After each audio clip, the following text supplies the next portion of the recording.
বুধবার ভোররাত হঠাৎই প্রকম্পিত হয়ে ওঠে কুয়েত আন্তর্জাতিক বিমানবন্দর। ইরানের দিক থেকে ধেয়ে আসা এক ঝাঁক ক্ষেপণাস্ত্র ও ড্রোনের আঘাতে রণক্ষেত্রে পরিণত হয় বিমানবন্দর এলাকা। কুয়েতের সংবাদ সংস্থা কুনা জানিয়েছে, হামলায় বিমানবন্দরের ব্যাপক ক্ষয়ক্ষতির পাশাপাশি বেশ কয়েকজন হতাহত হয়েছেন। আল জাজিরার প্রতিবেদনে বলা হয়, পারস্য উপসাগরে আবারও বাজছে যুদ্ধের দামামা। কূটনৈতিক প্রচেষ্টা ব্যর্থ করে দিয়ে কুয়েত ও বাহরাইনের মার্কিন ঘাঁটিতে বড় ধরনের ক্ষেপণাস্ত্র হামলা চালিয়েছে ইরান। এর পাল্টা জবাবে ইরানের কেশম দ্বীপে বোমা বর্ষণ করেছে যুক্তরাষ্ট্র।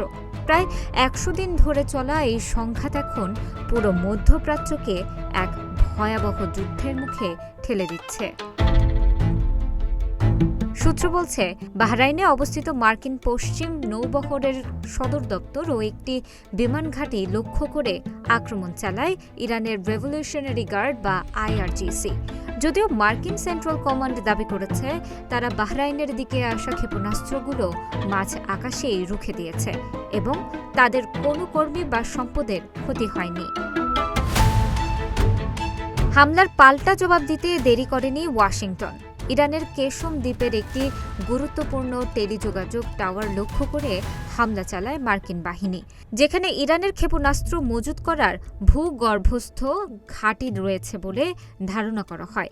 এছাড়াও হরমুজ প্রণালীর কাছে একটি ইরানি তেলবাহী ট্যাঙ্কারেও হামলার অভিযোগ উঠেছে মার্কিন সেনাদের বিরুদ্ধে, যার প্রতিক্রিয়ায় ইরান পানায়া নামক একটি জাহাজে পাল্টা আক্রমণ চালায়।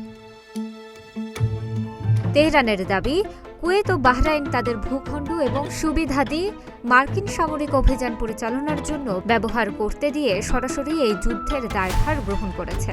ইরান বলছে, তারা আত্মরক্ষার অধিকার রাখে এবং ভবিষ্যতে যে কোনো হামলার উৎসস্থলে আঘাত হানতে তারা দ্বিধা করবে না।